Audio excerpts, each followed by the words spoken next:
What could you get for $997? Probably a lot of things, right? I'm thinking of all the things that I could get with $997. Couple round trip plane tickets to go visit all of my friends who don't live nearby. Probably a buttload of food. Oh, you know, that would cover a solid nearly half of the new stuffed animal shipment that I'm ordering for Forever Home Friends. As you guys may know, we have a cat character releasing in a couple months. That's exciting. And that would cover a pretty decent chunk of the bulk order that I have to put in to get this new character launched. Oh, dude, if I had $997, I could pour that into like the best book marketing budget of all time. For one of my new books, maybe for Cancel Elise Shiloh, maybe for this cat book, for Forever Home Friends, or maybe for Conversations with My Puppet, the book I'm working on, or the new series I'm working on that's the anti-MLM crime drama. Okay, I have a ton of books I'm working on. If I had an extra $997, I could put that into getting an extra round of editing done, getting extra cool stuff with my cover design. I could put together an advertising budget. I could try out Amazon ads and see how they work. I could sponsor a couple YouTubers' videos. I could sponsor some of my favorite booktubers so they could advertise for me. Oh my god, I wish I had $997. And according to Kutcher, I do, because she told me that the course she gave me for free was worth a $997 value. So if anyone out there has an extra $997, I'll give you my copy of the course she sent me because she said that's what it's worth. Thank you so much for this, Jenna. Today, we are going to be reviewing Jenna Kutcher's masterclass. When I pre-ordered her book a couple weeks ago, I got the Instagram course and I showed you guys my process of taking the Instagram course and what I did with that. In addition to that Instagram course, she also gave another course with it called the Expert Series, in-depth life lessons with your favorite leaders. In this course, Jenna includes masterclass style sit-down conversations with multiple other business gurus, including Mel Robbins, Amy Porterfield, Dean Graziosi, the little sidekick to Tony Robbins' little left-hand man, big financial scammer Dean Graziosi, also including Danielle Canty from Boss Babe. Remember when I reviewed the Boss Babe webinar? That was fun. And then a bunch of people that I've never heard of. So we'll see how this goes. But one of the most memorable things about this course is that Jenna was insistent that it was worth $997. She told me I was getting a $997 value for free when I pre-ordered her book and got this course. Now, how are the values of things determined? Generally, in a supposedly free market system, though we can go into all the failures of capitalism another day, supposedly things are supposed to be worth what someone would pay for them. Otherwise, they're not really worth that, right? Supply and demand. The price has to drop if no one's actually going to pay that for it. So that means that theoretically, if she's not lying to me, if she's not being a liar, then theoretically there is some human being out there in the world who would pay $997 for this course. And if that's you, hit me up and I'll send you my login because I'd rather have the money. Hit you some nuts. There was lots of memes. Makes me wonder if I should take up lesbianism. Chicago. You guys asked for it. What's up, my fellow small business supporters? I'm Savvy, and welcome back to Savvy Writes Books, the channel where we talk about books and business, where today we are going to be reviewing Jenna Kutcher's The Expert Series Masterclass, featuring many of the other business gurus that we've shit-talked on this channel. If you're new here, don't forget to subscribe, because every Friday at 11 a.m. Central, I put out new videos about books and business. I also often put out videos other times throughout the course of the week. Every single weekday morning at 7 a.m. Central Time, I'm on my second channel, Your Morning Guru, streaming live with a show to get you up in the morning and ready for work. So come join me over there as well. Today's video is not sponsored, so because of that, I will tell you guys real quick. The reason my channel is about books and business is that I am an author and a business owner. Actually, fun update, I recently just filed to change my LLC name, so my LLC is now going to be called Savvy Media LLC, and that's like my umbrella company, and then under that I have all my projects. Forever Home Friends, which is my series of books and plushies about real rescue dogs and cats. Cat characters available for pre-order, link in the description below.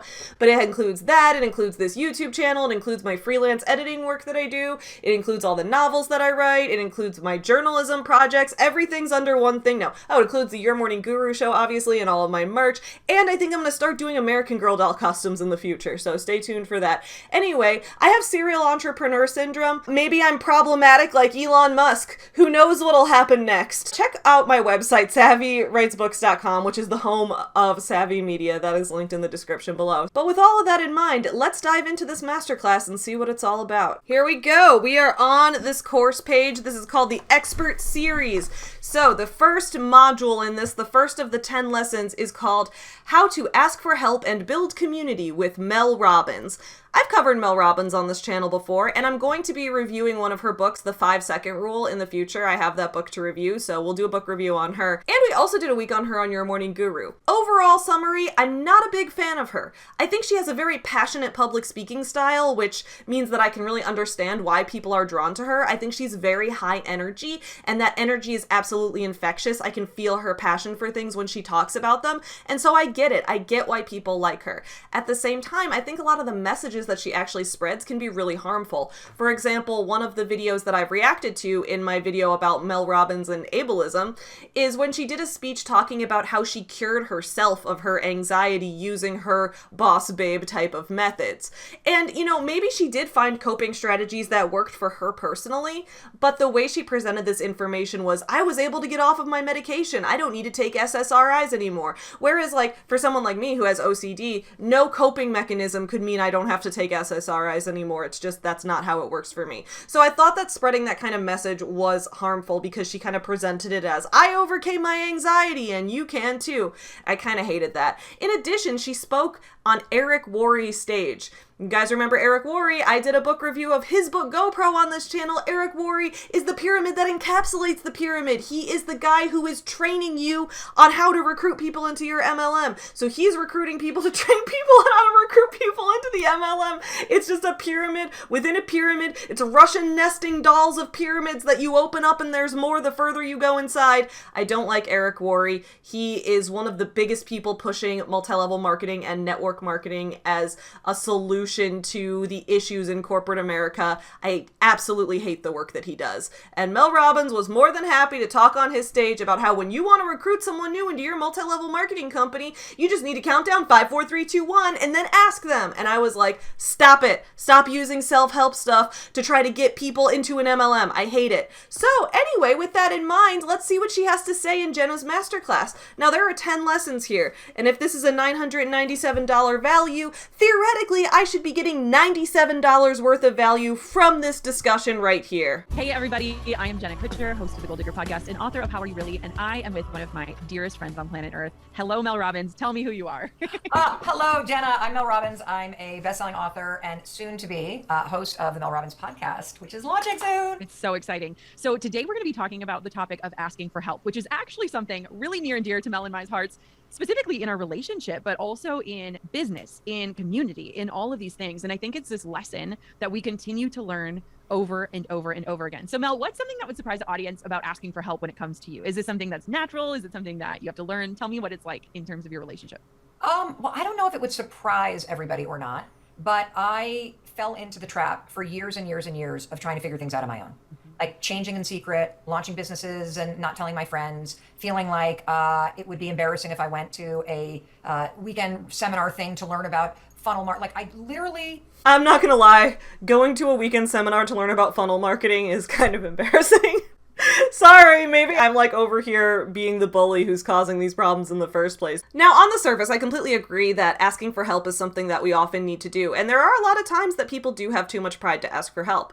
And that is something that we can talk about, and we can talk about the social causes of that and where it comes from and why people feel the need to have this independence. Here's what I think is interesting is that I think it comes from the same place that a lot of this girl boss hustle culture kind of stuff comes from. For example, a lot of the self-help industry relies on the free market to an extent. This idea that we all live in a meritocracy and we have this free capitalist market where anybody can get ahead and the only thing keeping you back is the quality of your product and the quality of the work that you do and factors that are exclusively within your control. Without that, the self-help industry and the narrative of this self-empowerment of girl bossification of things all kind of falls apart. What's weird though is it's that same culture that allows this narrative to exist in the first place that is the same culture that is telling us not to ask for help. It's the culture of American individualism, right? This whole thing that, you know, you are responsible for your future. You're the one who can do great things. You're amazing. And I don't have anything against individualism as a concept. There's also cultures that have more of a collectivist kind of mindset. It's a very cultural difference. And to be honest, I think we need to have a mix of both, a mix of being able to follow your dreams, but also to rely on other people and have other people rely on you. Humans need a little bit of both, in my personal opinion. So I agree on the surface that there is nothing wrong with asking for help, but I think it's a little bit ironic that it's kind of this like capitalist mindset that leads people into this individualist, I can't ask for help kind of way of thinking in the first place. I don't know though. Let's see what they've got to say. One of the greatest changes that I've made in my life is that in the past 2 years, asking for help, the moment I get stuck, has been a huge game changer in terms of growth, ease, learning, community, all of it. It's really, I love what you just said, because I think this is the part that people miss, is a lot of times we think we should ask for help after we've troubleshot and we've tried every option and we've researched and we've done all the things. And I think what you just said is super important. Asking for help the minute you feel that stuck, the minute you feel that urging of like, maybe I'm in over my head. How has it been? Because honestly, when I think about you and the more that I get to know you outside of this weird space we find ourselves in, you were kind of a lone ranger for a long time when it came to the world that we're in. Was that by choice or necessity, or was it just because you didn't have another option? I didn't know there was an option. Like, I was a lone ranger because of two reasons. Number one, I never kind of made a decision consciously that, okay, I'm gonna now jump into personal development. I'm gonna write a book. This is all very vague. I wish they would give specific examples because I don't really know what they're talking about. They're talking about this abstract idea of asking for help. Okay, how about I know we're only 3 minutes in, but how about we get an example where it's like, you know, I needed to ask for help in my business on this specific day when this specific thing happened and I struggled because of this, and then this person was able to help me and I learned the power of collaboration. I think that's the problem. We need to get into the specifics because right now I can't really visualize what they mean by asking for help. Maybe that's just because I don't have a problem with asking for help and I always ask people to help me with things all the time. I don't know.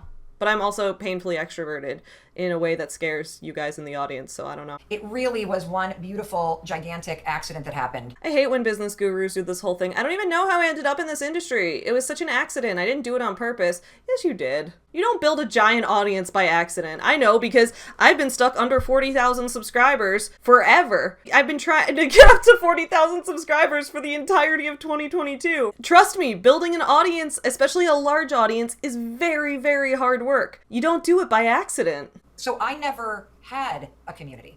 I was just kind of in the trenches figuring it out. And I think I also had a really scarce mindset. Yeah. There's so much conversation about how few women there were. It's always about the mindset of scarcity and the mindset of abundance. Is this all going to be cliches? I didn't pay $997 for cliches. I actually didn't pay $997 at all. That's like a Mitch Hedberg joke, isn't that? Yeah, it's like the one he does in that 70s show where he's like, I didn't lose my leg in Vietnam to have to deal with you. And they were like, you have both your legs. And he's like, that's right, I didn't lose my leg in Vietnam. I assumed that I was in competition with all the other women. And I also didn't know anybody in the speaking business. And the speaking business seemed to be two different camps. It seemed to be people that were famous or best-selling authors who had, you know, like all that going on. Or it were people part of the National Speaking Association, which I wasn't a part of. And so I felt like an outsider. And when you feel... Well, first of all, why don't you just join the National Speaking Organization then? I don't know what that is, but just join it if that's the key here. I saw a clique that I didn't belong to. When I looked at people that I admired, whether it was Brene Brown or Glennon Doyle or Elizabeth Gilbert or just this group of women that were all friends and met, you know, together and through Oprah, I'm like, that's a clique that will never let me in. I'm not smart enough. I'm not an academic. I'm not part of that. And so as I started to rise up. Isn't that literally, this is like copied verbatim from Rachel Hollis's doTERRA speech, where she's like, I thought I wasn't smart enough to be in with these other people. Haven't all these people hung out with Oprah at this point? In terms of being and the, you know, tremendous success of the 5-second rule as a self-published author. There's another Lone Ranger thing. Wait, she first self-published the 5-second rule? Is that true? Because if so, mad respect. Wait, she self-published the 5-second rule for real? No, it's published by Simon & Schuster. Wait, what? I even did a video about how much I hate Simon & Schuster as a company. What is going on here? Did she self-publish it first and then it got picked up by Simon & Schuster? Is that what happened? If so, that's a great story. That's like legit a story I'd love to hear her talk more about. Wait, let's see. Did she talk about it in this video? Sorry, we're distracted, but the book publishing's my jam. Hey, it's Mel Robbins, and 4 years ago today, I self-published the 5-second rule book. And I wanted to take a moment today and just say thank you. I can't believe what's happened in my life since publishing this book. Dude, I've got mad respect for business gurus who self-publish. Like, mad respect. I've talked in the past about how I loved when Rachel Hollis self-published the Party Girl series. I thought that was really cool. I think it's really cool that when you are a business owner and you're in the business world, that you want to also take an entrepreneurial approach to writing and publishing and try to help with some disruption in the traditional publishing industry. I think that's fantastic. Like, I have no snark for that, just fucking respect. Also, I can't, like, blame her for selling it to Simon & Schuster if that's what she did, because I imagine she got offered good money, and, like, I can't fault someone for taking a good deal. I invented the 5-second rule at the lowest moment of my life. So one more thing that you can use. I call it the 5-second rule. I have used this rule to not only launch myself out of bed, but launch myself into creating the life that I deserve. You've used it to lose hundreds of pounds. So how much weight have you lost? A total of 110 pounds. You've used it to make your family better. We know of more than 100 people who have stopped themselves from committing suicide by using the 5-second rule to ask for help. Mel Robbins, you saved my life You today. saved my life today. I was on the point of committing suicide. I was going to jump off a ferry, 5-second rule kicked in. This is why I'm skeptical of the book, The 5-Second Rule. I don't know if talking about people who are in the process of pondering ending their own life, if telling them to make decisions in 5 seconds is the best thing. Because you don't know how many people make other thing in 5 seconds. That's all I'm saying. I'm not going to review the book until I have a few issues. I don't have issues with the concept as a whole. I know for a fact it won't work for everybody, because a lot of people in my comments have told me that, like, some people said, like, with the way I experience ADHD, that would not work for me. That would just lead me to a lot of bad decisions. And others have told me, like, with the way I experience mental illness, that would lead me into a lot of bad decisions. And then other people say, yeah, it does work. It is motivating. So it's going to depend on the person. But I might have some issues with this book, but self-publishing process, I have a lot of respect for. Like, I just saw all the places I didn't belong, and so I didn't even know who to ask for help. Whoa.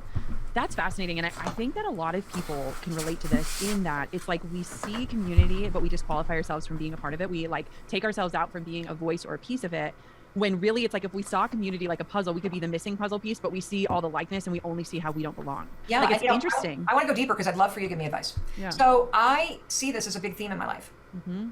That I am not a person who I would say has ever had a girl gang. I joined a sorority in college and stayed in it for about a week because I started going, I don't think I belong here. I don't, like, I feel a little sad. Like, I just don't feel like this is for me.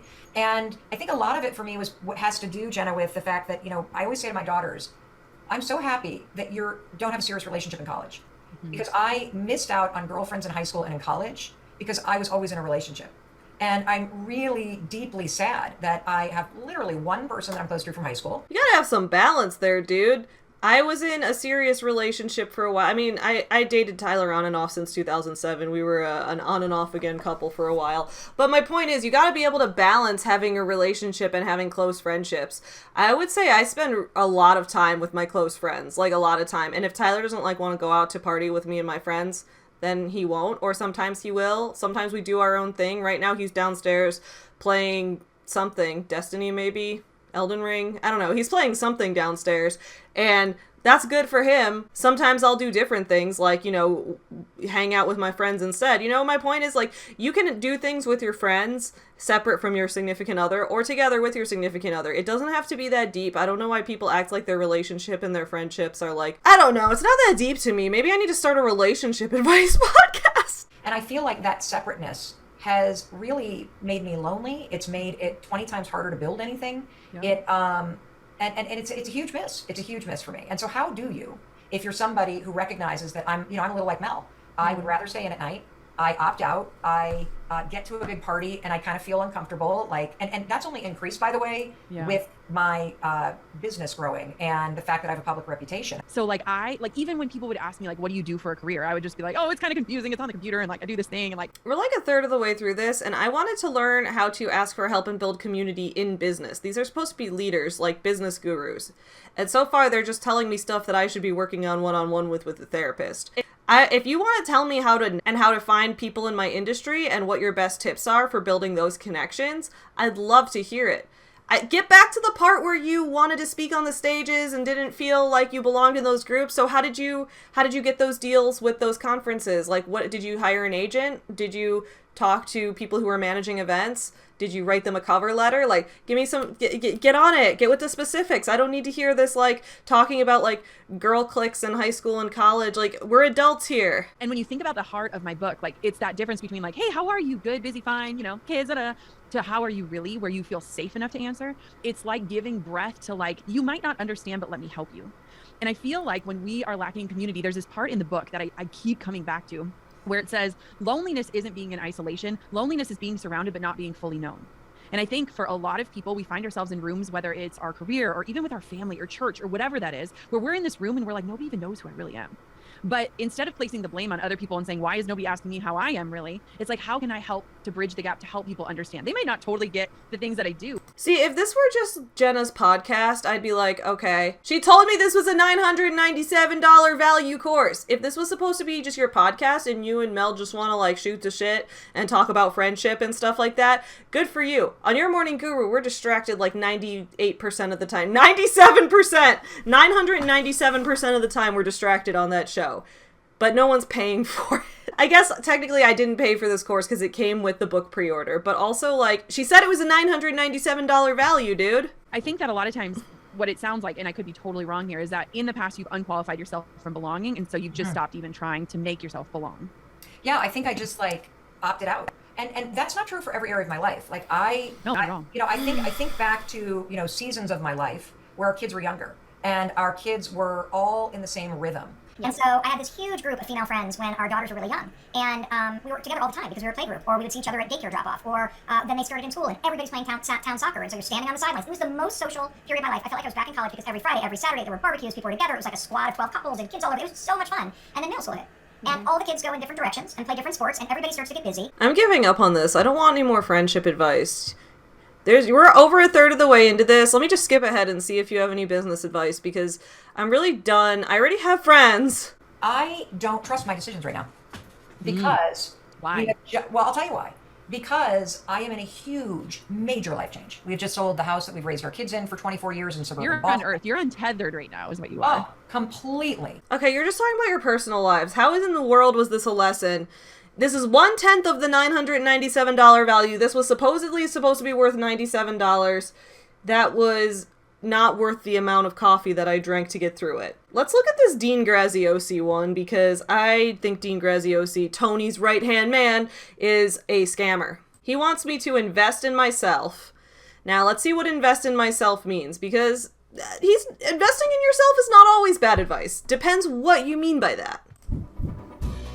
Hey everybody, I am Jenna Kutcher, host of the Gold Digger podcast and author of How Are You Really? And I am with one of my favorite humans on planet Earth. Hi Dean, tell me.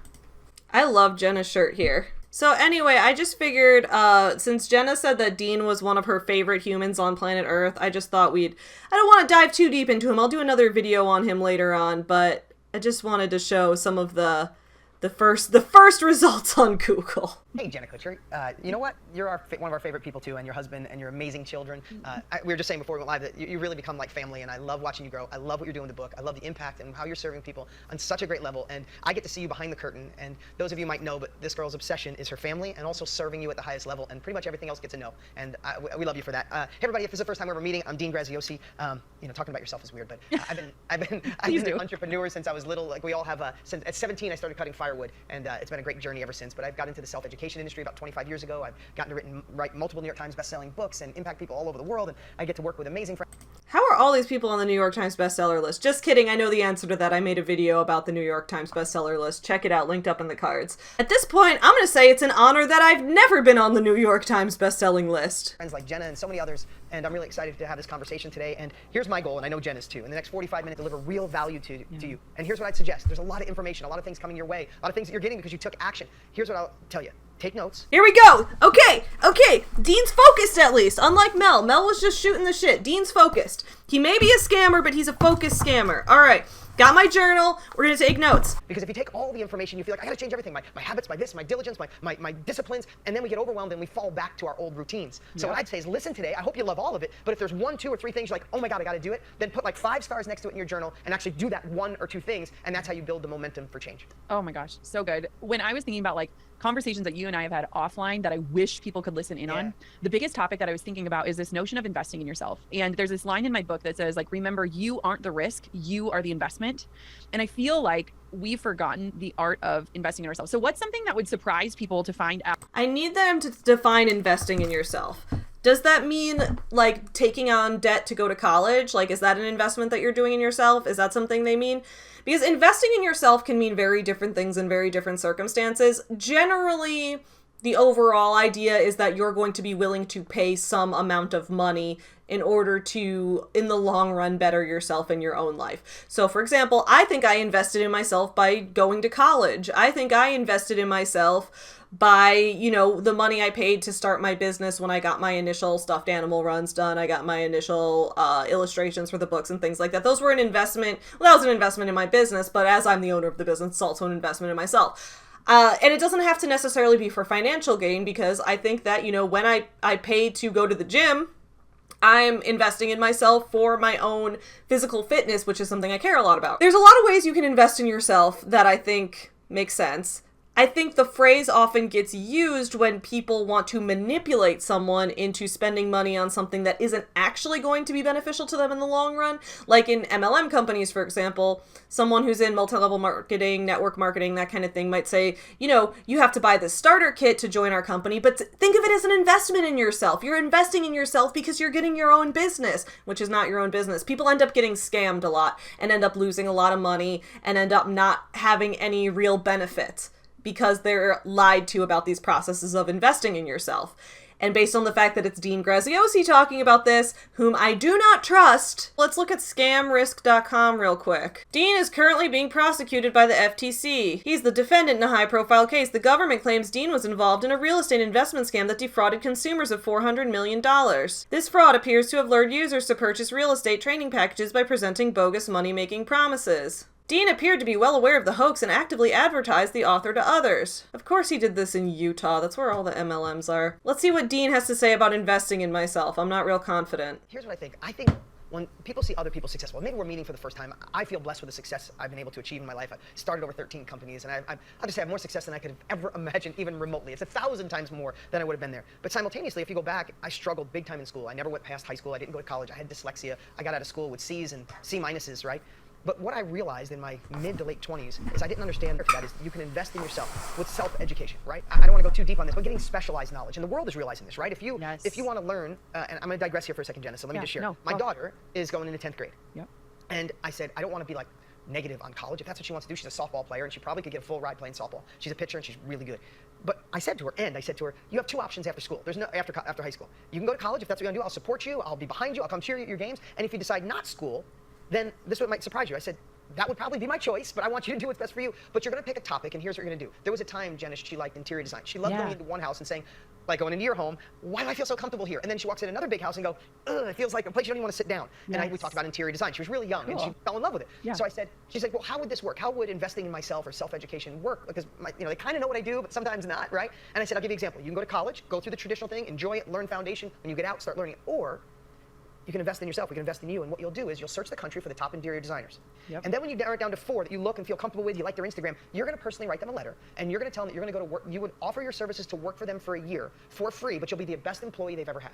And then for 1 year, Bree, you can, in fact, I want to talk to you about sending my daughter to spend a couple days with you over the next year.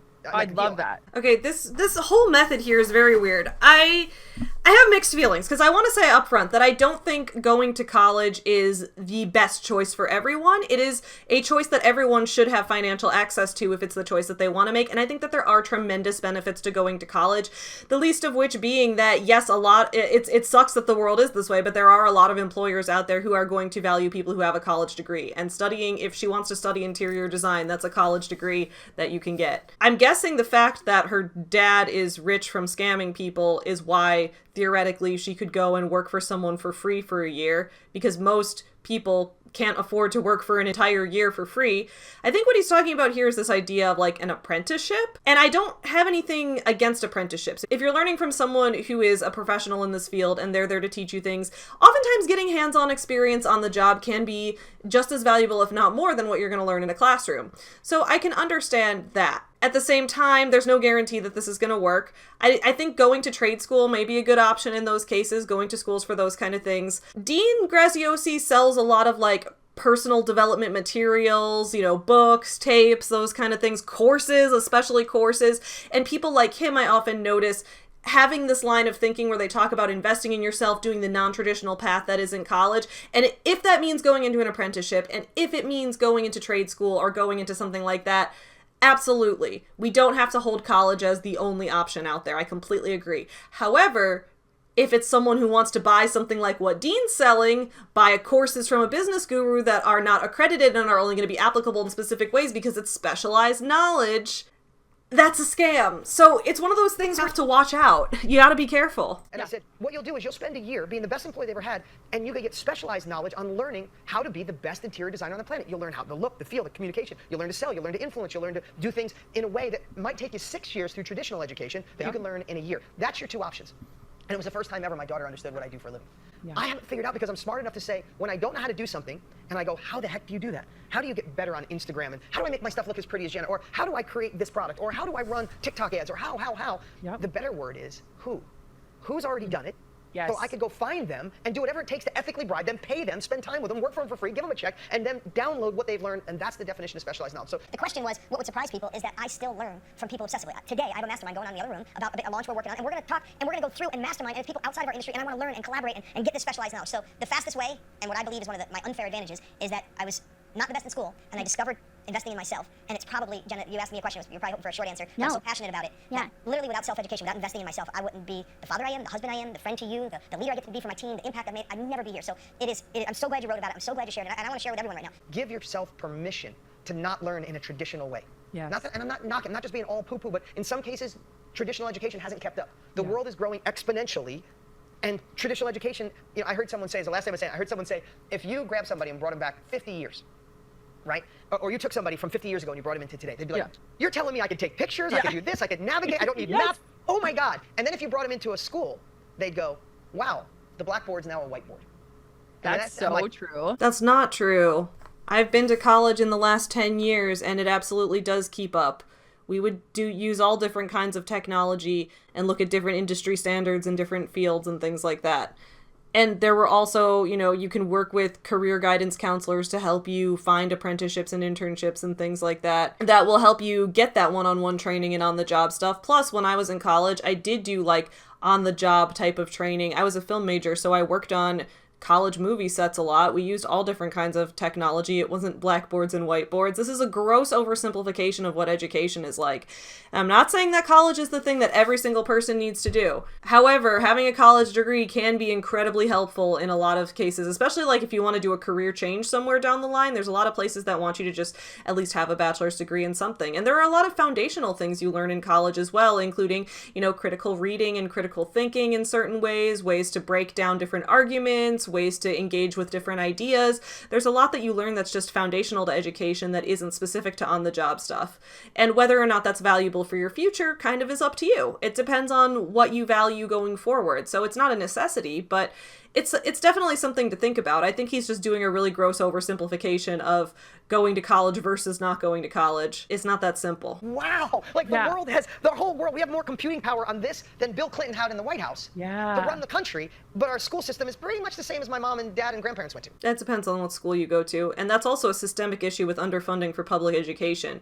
And that doesn't really have to do with college, because most colleges that people pay to go to are upgraded technologically and have, plenty of technology in the classrooms and use the internet for lots of things, especially over the past couple years with COVID. A lot of people have been taking classes online and things like that. I think a lot of the issues with a lack of technology and a lack of good facilities is more so in public high schools and public middle schools and things like that, which is an issue with the way that government spends budgets on education. And again, it's a huge systemic issue with the way that property taxes fund schools. So then obviously the richest people get the best schools, right? It's not related to college though. He's conflating multiple different things. This is very frustrating. And also, this is supposedly 8 minutes in. You told me to take notes, and you've given me nothing to take notes on so far. That is crazy when you think about that. And you know what's really interesting is when you were saying that with your daughter, when I was a kid, if I ever said like, I think I want to be a whatever, my mom would find an opportunity for me to job shadow, and which is so rare. Like, how cool of my mom. But I literally job shadowed a vet because I was like, I want to be a vet, and I had to watch a cat get fixed, a turtle get dissected, and then I was like, never mind, I just want to snuggle puppies. I don't want to be a vet. And then later in life, I was like, I want to be a surgeon, and I had to watch like gallbladders get removed and things like that. And I was like, never mind, I don't want to be that.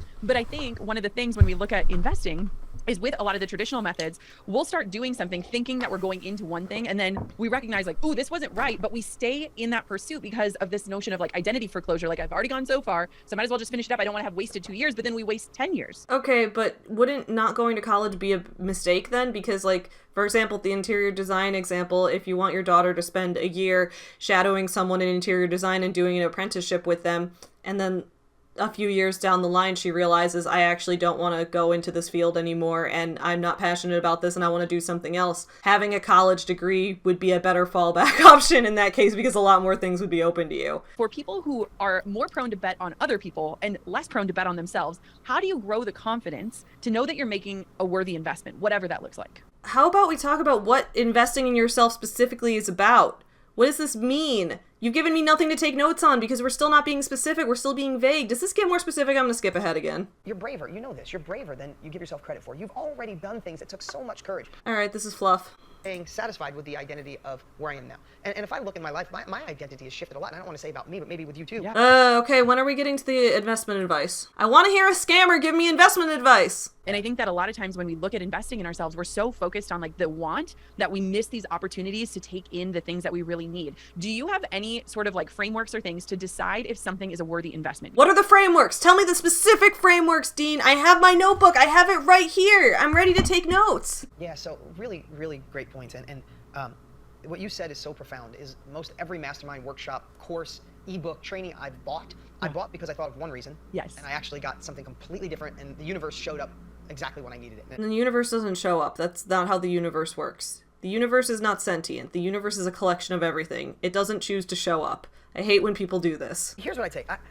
We all have unique abilities. Yeah. And sometimes, and this might be opposite of what you believe as you're listening or watching today, but I believe one of the biggest mistakes we can make is to work on our weaknesses. Now, we want to get better at some things, but sometimes we spend our whole lives investing, and I want you to hear this, investing in, I'm going to go to this workshop on accounting structure, SOPs, and KPIs. If you're a creative, if you're an innovator, you're investing in something that just goes against the grain. You feel uncomfortable, it just doesn't work, and then you have a bad experience. I could never be a part of, if you ever read the book Traction, Traction, the whole thing talks about being an innovator or an integrator. So I'm not against this idea of specializing. I think it's totally fair that you should play up your strengths. Doesn't mean you shouldn't try to get better at your weaknesses. It all depends on what your goals are, again. So I don't think his advice is completely wrong. I think it can work in certain contexts, but I again, you got to be more specific, bud. And I'm an integrator. I'm an innovator. I want to figure out what's next. I want to see around corners. I want to invent tomorrow. But talking about processes and systems and KPIs and standing operating procedures and spreadsheets and, oh my God, I literally say it and I could get red in the neck. So you think to yourself, I'm good at innovation. Let me go into a workshop or a mastermind. I also don't think there's a dichotomy between these two types of people. I think there are plenty of people who are both, and a lot of them run businesses. Like, we're talking about like legitimate small business owners, people who open up a mom and pop shop, people who open up a small, a local grocery store, people who open up a local clothing store, or they're having their art shop on Etsy or something. People who start some like legitimate small businesses, not this business guru bullshit. People who do legitimate small businesses selling actual products are often both creative and analytical, because a lot of times they are running the entire show themselves, and then sometimes they may end up hiring someone to take on other pieces of the work when it becomes too much to handle. But I don't think that there's this complete like identity dichotomy that's like you are either an innovator or an innovator or like a systems person. I don't think that you have to choose to be one or the other. And by the way, you maybe are one or the other. That's totally fine. I'm just saying that I don't think it's required that you choose. I'm not great at a million things, but I'm really good at a few. Yeah. And I will choose things that are in it. I love to impact. I love to sell people into something that'll change their life, right? Somebody getting your book will change their life. I will scream from mountaintops for people to get it, Jenna, because I know you. I read Jenna's book and it did not change my life. It changed my month because I made some ad revenue on the review I did on YouTube, so I'll give her that. I've done and I will do more to push more people in your book, because selling them into your book to take that action will change their life. I love that, and I want to get better at that influence. I want to be better at sharing. I want to be better at self-education. So instead of, for me, this is mine, instead of thinking, what do I need to hire? How do I need to get better at something I suck at? Yep. Can I hire someone else to do that? While simultaneously, can I be a part of a workshop, a mastermind, a course, a training program, a community that takes my skill that I love to do to a whole nother level? See, I will go to masterminds about marketing. We were just we masterminded in Florida all the time 5 weeks ago. Tell me you didn't write 100 pages of notes. I don't disagree. I don't disagree with that idea. However, it's like the one thing he said that's anything specific. And it wasn't even really that specific. It's just the thing we've heard a million times before. If there's something in your business that you're not very good at and it's taking you too much time, weigh the opportunity cost and think, how much money am I missing out on making that I could be spending making elsewhere, and can I afford to pay someone that level of money to do it? It's all about the cost-benefit analysis, just like everything in business. I don't feel like I've gotten really anything out of it. Thanks for having a scammer on your channel, Jenna. Let's look at Danielle Canty, because we talked about Danielle Canty from Boss Babe many times. I did that whole like nearly 3-hour video where I took her webinar on the Boss Babe website. Yeah, her company is legitimately called Boss Babe. If you haven't seen the 2 videos I did on it, I can link them up in the cards. But I did 2 videos about this company, Boss Babe, which is not affiliated with an MLM. However, it is mostly just selling courses. It's selling courses on how to sell courses. One of them actually legitimately is like a course on how to create a course like theirs. So they have courses on how to be a better Instagram influencer. They have courses they have like this thing called the Societe, which is like this group of women boss babes that all share experiences with each other on Facebook, and you have to pay like a fuckload of money to join it, and then they give you these really basic ass marketing materials. Anyway, watch the videos I do on it. They come across incredibly privileged, incredibly like, my only obstacle was not believing in myself enough and taking the risk and taking control of my financial future. It's all the stupid network marketing style buzzwords. But let's see what Danielle Canty has to say. Hey everybody, it's Jenna Kutcher, host of the Gold Digger Podcast and author of How Are You Really? And I am so excited to be with one of my dearest friends and one of the most brilliant minds. Why are they both wearing denim? I know that that's like not relevant to anything they're going to talk about, but I hope that they bring it up. I like Jenna's jacket a lot better because it has this cool pattern over here. But like, just to have both people wearing denim on top, that was unexpected. And today we're going to talk about a topic that a lot of you have been asking about. So I'm excited. We are talking about how to leave your 9 to 5. And who are you, my dear friend? I am Danielle Canty, They're just gonna not address the denim thing? co-founder of Boss Babe, and really here to make sure women know how to make more money. That is my sole purpose in life. Isn't that amazing? I mean, I love how unapologetic you guys are about that goal, because it's honestly refreshing. I remember the first time I stepped into a room where people... What do you mean it's refreshing? It's refreshing. Refreshing usually implies that it's something that you don't see often. You're refreshed by the fact that she's unapologetic about her business's mission statement. Nobody's apologetic about their business's mission statement. That's the whole point of trying to sell someone on something, is that you have to present it as if you truly believe in it. Hopefully you do truly believe in it if you're an ethical business owner. It's just so refreshing how you're unapologetic about your mission to help women in business. Obviously, she wouldn't have started a company about that unless she was going to be unapologetically loud about that. What the fuck kind of statement is that? People could say things like that, and it was so surprising. Took me a long time. Yeah. It really did. Like, Isn't I it definitely wild? grew up with that shame around like saying I want to earn a good amount of money. Thank you. Isn't that? I love it. Well, Well, I feel like men don't have that. But we'll get into it. Danielle of Boss Babe is always doing this fake feminism, corporate feminism shit, capitalist-inspired feminism. What do we call it? Girl bossery, boss babity, something like that, where it's like you appropriate feminist language as a way to scam women into paying you money. She was like this in the webinar. She was just like, oh, don't you hate those bro marketing techniques? Don't you hate them men trying to mansplain business to you? You're a smart woman. You don't need that.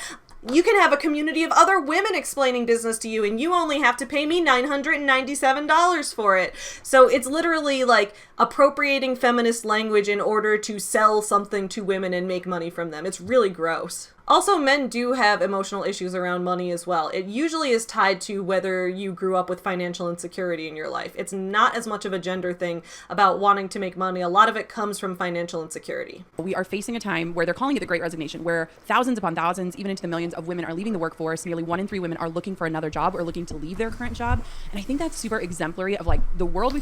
What do you mean by leaving the workforce? Do you mean like leaving the workforce to become a stay-at-home mom? Or do you mean like leaving the workforce for a long period of time? Or do you mean leaving the workforce as in leaving your current job? That's not the workforce. She's saying that 1 in 3 women are leaving the workforce. I'm like, that sounds very high. And she means is 1 in 3 women are looking for a new job. That's not leaving the workforce. Leaving the workforce implies that you're leaving the entire concept of jobs. That's the workforce. That's why she didn't say your current job, right? I don't know. I find that confusing. And if we want to talk about women leaving the workforce as a whole and what's causing that, once again, systemic issues surrounding, discrimination in hiring processes that are swept under the rug, bosses that discriminate against employees getting pregnant, and lie about it because that's not legal to do, but there's a lot of cases of it happening. Cases of male bosses just being afraid that women are going to get pregnant and take maternity leave and their company is going to take a financial hit for it. Things like that. Things like when a woman does take maternity leave, if she does end up losing her job or ends up getting passed over for a promotion because of that time she had to take off, maybe now she's not making as much money and can't offset the daycare costs. The fact that daycare costs are really high and a lot of companies don't offer any subsidies for that. There's just like a lot of reasons. What do I really want? So what was your experience? Because your story around this to me has always been so inspiring to me. Yeah, I feel like for a long time, and I've read your book, it's amazing, and you talk about this in there about basically creating a life that you feel like you should. Yes. Like, it's like, oh yeah, of course I'm going to go to college, then I'm going to get married, and then I'm going to have babies, and I really was on that trajectory. That is what Jenna did, and she seems very happy with it, so I'm a little lost as to what's wrong with that. I went to university, I got the job, then I was like, okay, how do I take the next stepping stone? And then I was like, well, actually, I kind of want to start my own business at that point. And there was this whole realization that I wasn't really claiming my true power. Like, I was doing the things I thought I should to be the good girl, to be the perfect daughter, to be the perfect wife, all of these things.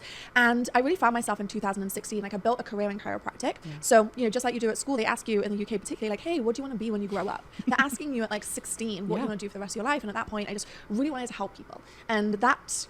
So Danielle's story doesn't check out at all. If you remember from the Boss Babe webinar, she tells her story about how she owned multiple chiropractic clinics. So she made it sound like she was like this very successful business owner that owned all these chiropractic clinics. And then talks about how she realized that she didn't really have financial freedom and that she couldn't be there for her dad when he was going through some health issues because she had to be in the practice at certain times and she had to be, in the clinic at specific times because she had a 9-to-5 job. And I was like, wait, I thought you owned it. You said you owned multiple clinics. You said that you owned your own practice. And she's like, I didn't have any freedom. I had to be there at certain times. And I was like, did you lie about owning your own practice then? And then she talks about how starting the Boss Babe business is what was the real financial freedom because she can work from home or whatever. What's frustrating about that story is that she wants to have it both ways. She implies that the reason she's qualified to run this company where she sells courses to other women on how to be entrepreneurs, her qualification is that she was a successful owner of multiple chiropractic clinics, so clearly she knows how to grow a business. However, I'm wondering, did she actually really own multiple chiropractic clinics? Because then when she talks about the benefits of running this Boss Babe company, she makes it sound like what she did in the past was a 9-to-5 job, which it wasn't. Anyway, her story doesn't check out. It's full of inconsistencies and holes. I hate it. She's a scammer, dude. In the surroundings that I was at the time, the only way I was exposed to doing that was either being a doctor or a chiropractor. And I decided to go the chiropractic route and I built an amazing career. So I qualified in 2010 and I was building a really great career and financially I was doing all right. Yeah. And I was feeling like, okay, I'm enjoying this. But ultimately in 2016, my dad had this horrendous ski accident where we were all kind of being a little bit silly, a little bit competitive and we were racing and he hit like a bit of snow, went up in the air and landed at 70 miles an hour. And we know that because he had a tracking speed on. And he fractured all of his pelvis. And he was helicoptered to the airport, had to go undergo a really long surgery, and basically had to be kept in France for like several weeks. And what I realized was that, hang on a minute, I have some financial freedom at this point, but I have no flexibility or location freedom. Like I have to get home to do my 9 till 5. In fact, it was actually an 8 till 6:30, if I'm really honest. I thought you owned your own practice. I had to get home, I have to go work, and I didn't feel like I had any control of my life. I felt like I had those golden handcuffs that people talk about. Like I felt like I had things all right, and on paper I was free and I was doing well, but I didn't feel like that. I felt horrible, and even just talking, I felt my whole body contorting to the shape. Like I felt so trapped. Yes. And even now, like part of me is like, oh, what a privileged position to be in, where you have a job and you're earning, and yet still it's okay to want more. So that's the first thing I would say. And for me, I was just like, I don't want this life. This doesn't feel good for me.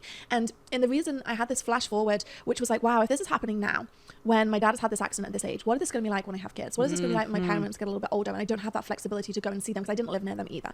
And it was just all of this realization that made me realize this is not the life that I want.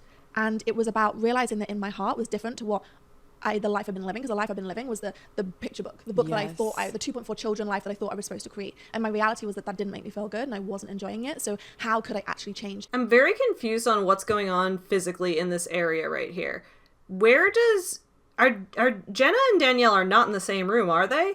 Because whenever Danielle is doing hand gestures, it reflects on Jenna's mirror over here. This line in the middle here is making me think that they're in 2 separate rooms, as would make sense for them to be, because I believe she lives in the UK. Or maybe she doesn't. Maybe she lives in California now. I don't know. Either way, is this the same mirror? Where does Jenna's room... why is this her hand reflecting over here when she does this? I'm really lost. I'll show you guys what I mean if it comes up again. The following years, I'm just going to say it now, like most people think, oh yeah, then you just jumped into Boss Babe. That was not it at all. Like I didn't even start Boss Babe until like 2018, and it was like 2 years of trial and error, but imperfect action, I would say, was the key thing. Like I was actively looking. I didn't know how I was going to change it, but I was like actively looking at making a change to create the life and the lifestyle that I actually wanted.